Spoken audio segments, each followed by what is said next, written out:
Hi guys! It's Yan Castro and today, papakita ko sa inyo yung mga October favorites ko and alam ko, ang tagal-tagal kong hindi nag-film ng mga monthly favorites pero ngayon, ibabalik ko na sila and yung iba dito is mga bago kong fave and yung iba is luma na.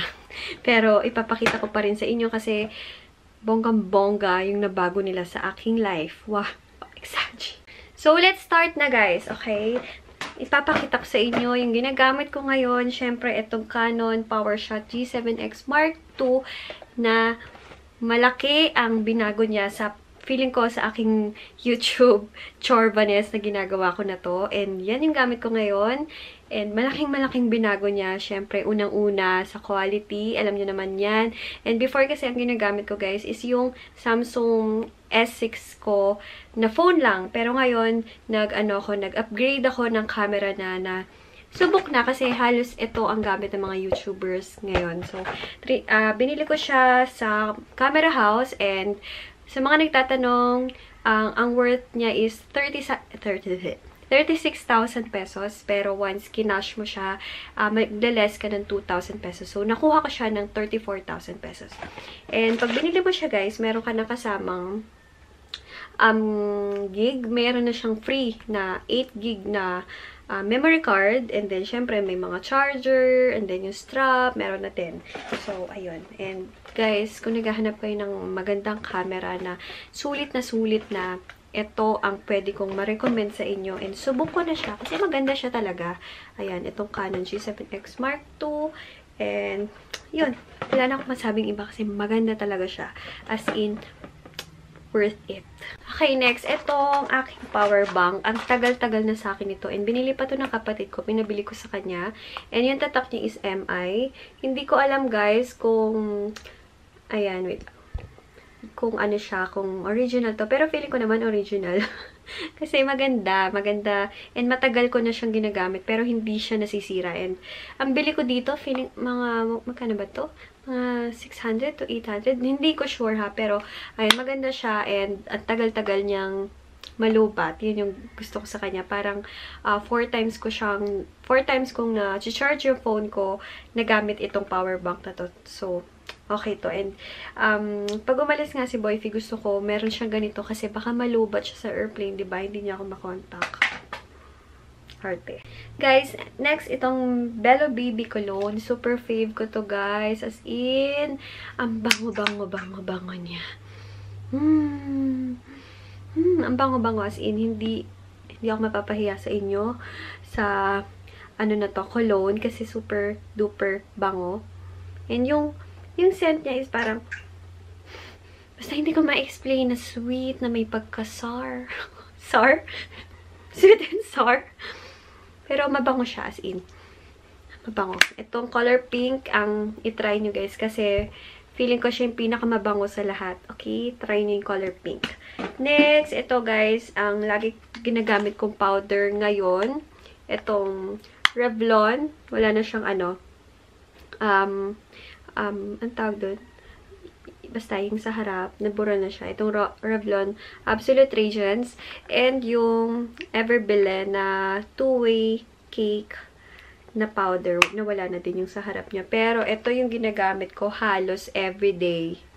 Ayan. Ang shade ko dito guys is yung White Ivory. And dito is Ochre. Natural Ochre. Yan.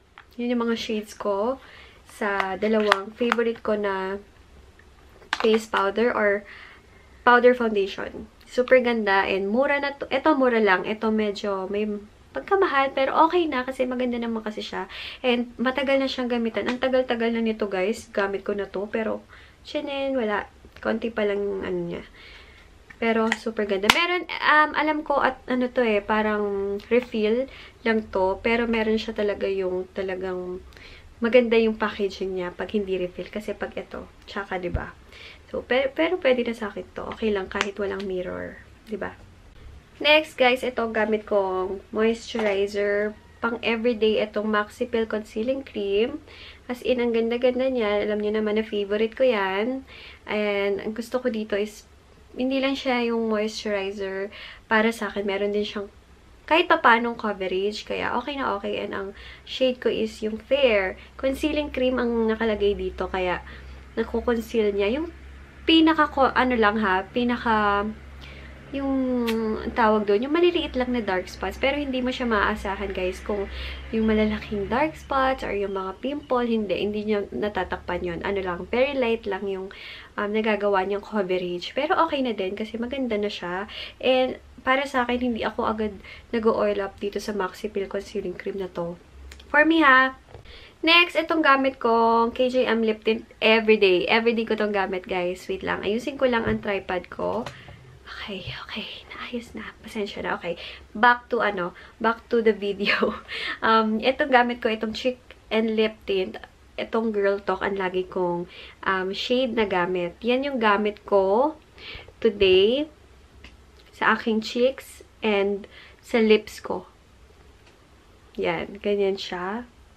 And very natural looking lang siya. And kaya ito yung lagi kong gamit. Yung Girl Talk. Kasi parang match siya sa aking skin tone. Match siya sa sa skin tone ko sa face, sa lips, parang 'di ba? Parang lang siya, natural lang yung pagka-blush niya, parang sinampal ka lang diyan. Pero ito, walang biro. Favorite ko tong Girl Talk ng KJM Lip Tint. Girl Talk, as in, the best. Okay, next, YC Skincare naman, guys. Ang favorite ko soap, syempre, hindi maitatanggi yan. Itong Power Soaps ng YC Skincare. Isang YC soap and isang Haponesa soap. Maganda silang combination, guys. I-try nyo sila for skin whitening, moisturizing, and anti-aging effect. And then, ang favorite kong cream, of course, hindi na nabago, sa face and body, underarm, lahat ng pwedeng gamitan na pwedeng magpa-whiten is itong Magic White Cream. Feel the magic in every use. Ito lagi, guys, ang ginagamit ko. Lalo na pag nafe-feel kong dull yung skin ko, feeling ko nag-dry siya and parang nangitim, ganon. Ito, dito ako pumupunta lagi sa Magic White Cream ko. And pwede siya sa underarm, pwede siya sa lahat, pwede siya sa mga singit, ganyan. Yun, mga singit, sa mga, alam niyo yung sa puwet, yung sa puwetan, yung parang, sa may, basta yung puwet, di ba, yung puwet, talagang dinemonstrate ko. Yung sa niya, yung sa ilalim, di ba minsan nangingitim doon, yun, pwedeng yun, pwedeng lagyan nito. So, the best siya. Pagdating sa mga, pagpapaputi ng mga, dark skin. That's it, guys. Thank you for watching and please don't forget to like this video, subscribe, and comment down below kung ano pa yung mga gusto nyong ma-film ko or maipakita ko sa inyo, kung anong mga trip nyo na mapapanood. Please comment nyo lang below para alam niyo na kung kaya ko naman gawin is ipapakita ko or gagawin ko sa video or sa channel ko na to, anong pinagsasabi ko. So yun, thank you for watching.